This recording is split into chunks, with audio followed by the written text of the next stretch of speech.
Hello, I'm May Bonner, working with Reel to Reel Film Festival, and this is Real Conversations, the series where we interview filmmakers leading up to the festival on July 27th. Today, I'm talking with Dylan Lloyd, the director and cinematographer of Viewfinder, which is a documentary-style short film taking a look into the world of van life, and more specifically, one van lifer named Gabe. Now, to get us started, I was wondering if you'd like to give us some background on yourself? Yeah, sure. So, hi, my name is Dylan. I am a filmmaker, documentary, more documentary oriented. I graduated from community college. I got my degree in filmmaking in 2019. So I've been at this for a little bit, and since then I've been making everything from like videography related things to short films, documentaries like this one. And this one is my fifth one, and I'm working on more to come. So yeah. All right, cool. So I was wondering, how did you end up deciding to make a documentary on van life, and how did you end up meeting Gabe? Yeah, I get that a lot. I think so I guess it all began when I met Gabe back in, I think, high school, and we played volleyball together. And yeah, over time, he, as he described kind of in the film, he had some family difficulties, and he actually lived with me for a little bit with my family. And yeah, when he lived here, I started to see his interests in van life and climbing and things like that. And I'd never seen that before, maybe just like on YouTube. But he kind of showed me that people can do this on a budget, which I never thought was also possible. I thought it was kind of mainly made for like people who have money. And yeah, so um, yeah, he kind of got into that and went down that rabbit hole. And along the way, I was filming a little bit, but I didn't know what it was going to turn into. And then once he kind of left and started doing his own thing, that's when I kind of COVID hit, and I started more. I think I kind of think I kind of lost touch with him for a little bit because of that.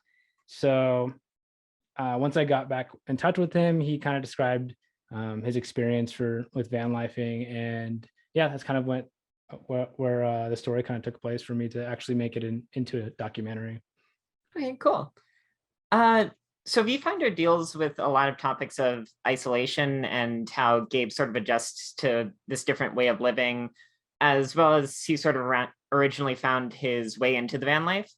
Um, and to me, this paralleled pretty well the situation that all of us have sort of been in COVID, sort of having to deal with the isolation and just the adjustment that we've all had to make. And I was wondering if this is part of what drew you sort of to this story in particular. Yeah, I think that was definitely a big theme for this documentary, and taking a closer look at what difficulties he's been through as a result of COVID, and where his life has taken him in this direction. And yeah, I mean, van life was supposed to be, and was always going to be for him, like the next chapter, the next big thing in his life. And once COVID kind of hit, it put a big damper in this idea. And it kind of I kind of talked about those themes as well in the film, like the glorification of van life. And I think his story kind of shows that juxtaposition, that the realities in some ways of not everybody who pursues this path has that fun travel, companionship kind of deal that van life maybe shows online. For him, it very much is isolating and kind of lonely at times, but it's something that he wants to do and something that he wants to pursue. So, All right, yeah. All right, I was actually wondering about that as well. So the film, as you sort of just talked about, it deals with a lot of the misconceptions of van life and just sort of how it's both viewed as like this sort of glorified thing, but also this thing that people have a lot of like bad misconceptions about as well.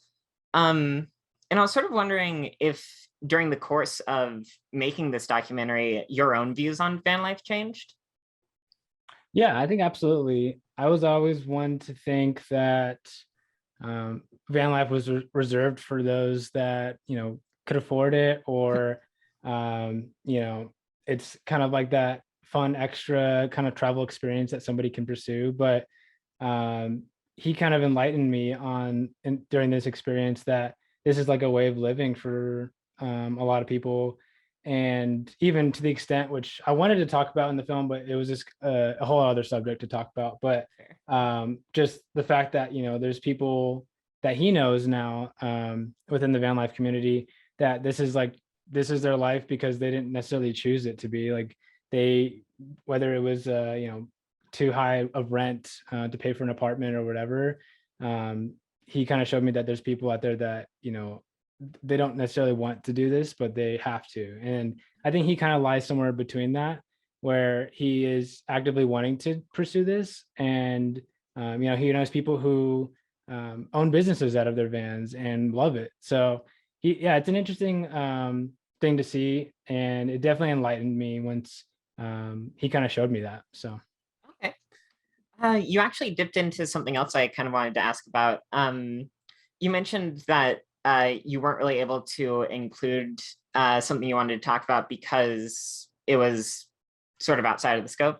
Were there any other things that you sort of wanted to include in this documentary that you weren't able to?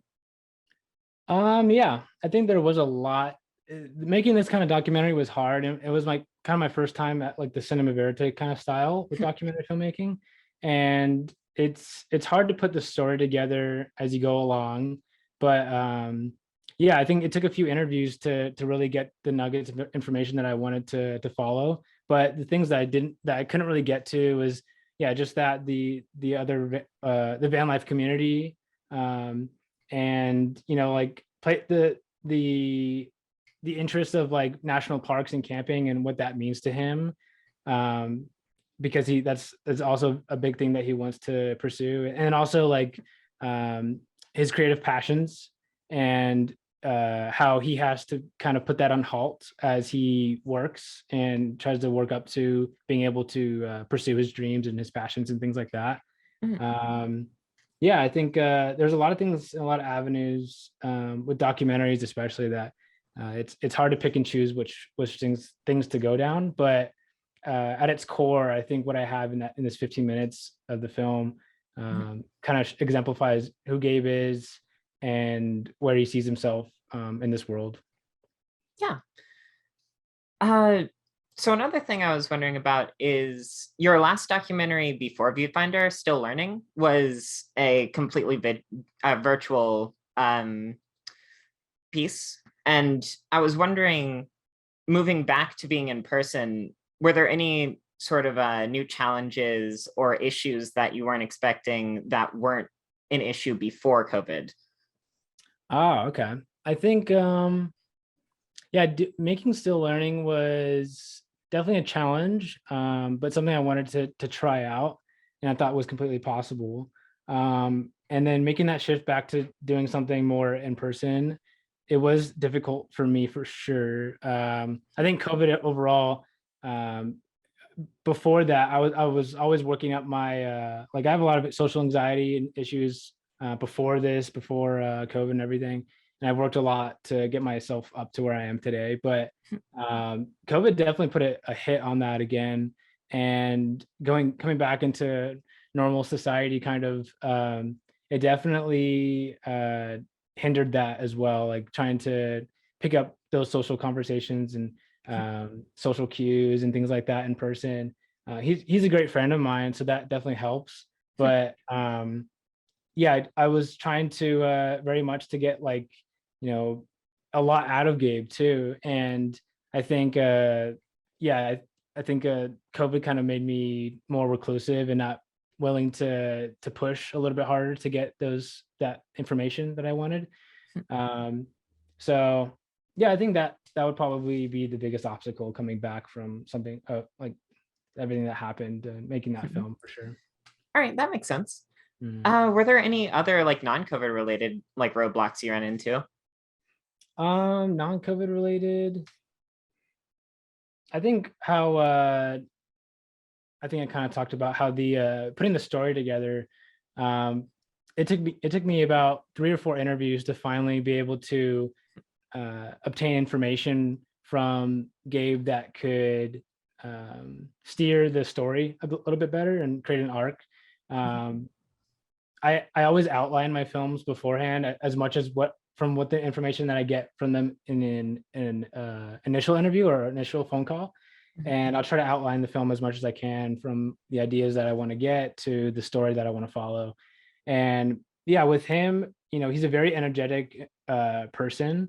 And once I turned the cameras on, though, he was very quiet and very, reclusive, not willing to give much. So it was very hard for me to adjust to that. And it took a few interviews to finally, I would get an interview, come back to the editing with my editor and be like, okay, what do we need to do? What information do we have? What have we already gone over? What path should we go down with this story?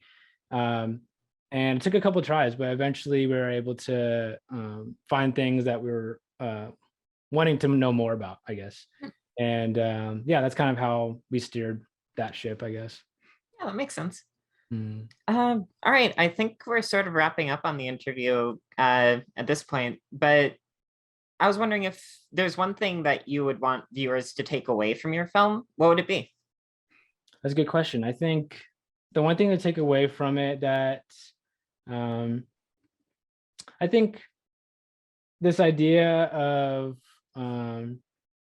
perception versus reality, like how we see, the digital age is here, and we're constantly on our phones and digesting information online that is that can be false, and that could be, there's a lot more to it, I think, than what people show online. And I think for Gabe, he really found an interest in van life because of like other people that were doing the things that he wanted to do.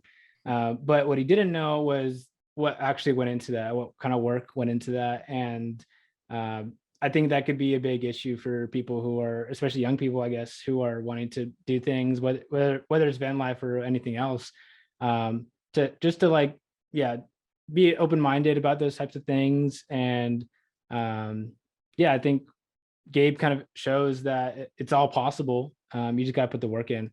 And yeah, I think that's kind of what I would share. Hey, that's great. Yeah. So do you have any social media where anyone can keep up with you? Yeah, sure. On Instagram at Lloyd, LUH_LLOYD. I have a website, www.dsloyd.com, shows all my whole portfolio.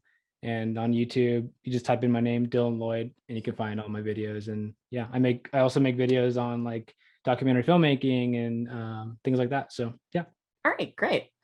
Well, thank you again for joining for an interview, and thank you to everyone who is watching for joining to watch us. This has been Real Conversations. Awesome. Thank you so much.